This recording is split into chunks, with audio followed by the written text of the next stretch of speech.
फिक्र में अब दिल्ली एनसीआर के डॉग लवर्स को कष्ट देने वाली खबर। सुप्रीम कोर्ट ने दिल्ली एनसीआर में कुत्तों के काटने की बढ़ती घटनाओं पर स्वतः संज्ञान लेते हुए आज एक ऐसा आदेश दिया जिससे डॉग लवर्स काफी दुखी होंगे और नाराज भी। कोर्ट ने दिल्ली सरकार, एमसीडी और एनडीएमसी को तत्काल सभी इलाकों से आवारा कुत्तों को पकड़ना शुरू करने का निर्देश दिया है। जस्टिस जेबी पादरीवाला और जस्टिस महादेवन की बेंच ने यह भी कहा है कि इस मामले में किसी भी तरह की भावनाओं को जगह नहीं दी जाएगी और आम जनता की सुरक्षा सबसे महत्वपूर्ण है।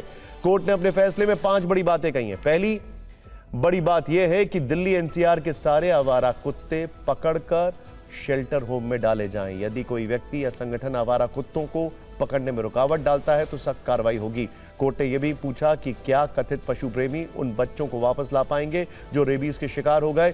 शहर और बाहरी इलाकों को आवारा कुत्तों से मुक्त करना सबसे पहला और प्रमुख काम है। 8 हफ्तों के अंदर करीब 5000 कुत्तों के लिए शेल्टर होम बनाए जाएं। कुल मिलाकर सुप्रीम कोर्ट आज आवारा कुत्तों और डॉग लवर्स पर काफी सख्त था। कोर्ट ने यह भी कहा कुत्तों के काटने की शिकायतें तुरंत दर्ज की जाएं और शिकायत मिलने के 4 घंटे के अंदर उस कुत्ते को पकड़ लिया जाए। कार्रवाई ऐसी होनी चाहिए कि लोग आवारा कुत्तों के काटने के डर के बिना घूम सकें। सुप्रीम कोर्ट ने दिल्ली के साथ साथ नोएडा, गाजियाबाद और गुरुग्राम के अधिकारियों को भी यही निर्देश दिए हैं और कहा है कि 8 हफ्तों में डॉग शेल्टर बनाएं और रिपोर्ट सौंपें।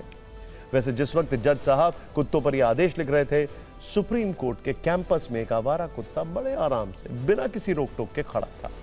वैसे सिर्फ एक तस्वीर है जो रिकॉर्ड कर ली गई है। पता नहीं ऐसे कितने आवारा कुत्ते सुप्रीम कोर्ट और इसके आसपास के इलाके में अभी भी घूम रहे होंगे। इसमें माननीय कोर्ट ने जो आदेश दिया है वो भी हमारे लिए बहुत महत्वपूर्ण है।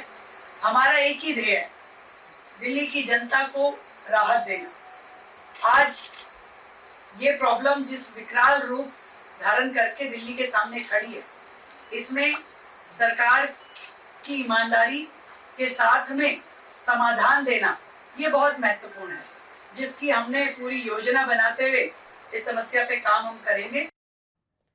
सुप्रीम कोर्ट का आज का ये आदेश यूं ही नहीं आया है। 2024 में दिल्ली में 44,000 से ज्यादा कुत्तों के काटने के मामले दर्ज किए गए। अगर पूरे देश की बात करें तो पिछले वर्ष कुत्ते काटने के करीब 37 लाख से ज्यादा मामले हुए।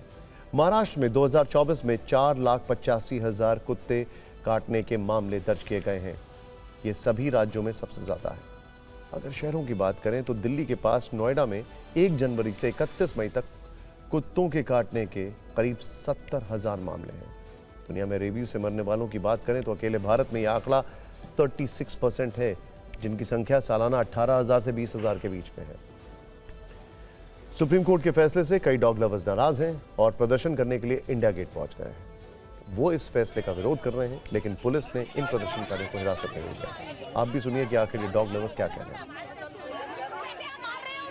इसको वही रहने दें, स्टेरिलाइज करें, एबीसी प्रोग्राम फॉलो करें, या ना कि उठा के कहीं बंद कर दें। स्टे ऑर्डर चाहिए हमें और कुछ नहीं है, कुछ नहीं मांगा। अभी तो केसेस है, एनिमल क्रुएल्टी भी तो फैल रही है। वो भी केसेस में लाती हूँ ना, वो भी देखिए ना, फिर वो तो कितने होते हैं वो तो कोई नहीं देखता। शेल्टर होम पिंजरा है, आप एक भी शेल्टर होम में जाके देखिए 2-2 दिन तक खाना नहीं मिलता है उनको, मारा जाता है, करंट दिया जाता है ताकि वो चुपचाप बेजुबान ऐसे बैठे रहे डर के काप के।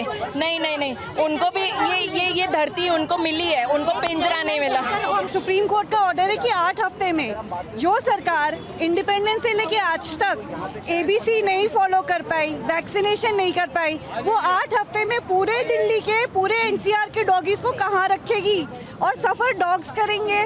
बहुत सारी चीज़ें इन्वॉल्व होती है। इट्स नॉट जस्ट कि आप एक रूलिंग पास करके 3 लाख डॉग्स को आप कहाँ डालोगे। कोई इंफ्रास्ट्रक्चर नहीं है ऐसा कि आप उनको लेके जाके कहीं बंद कर दो। And everybody has the freedom to live how it is, every creature on this planet.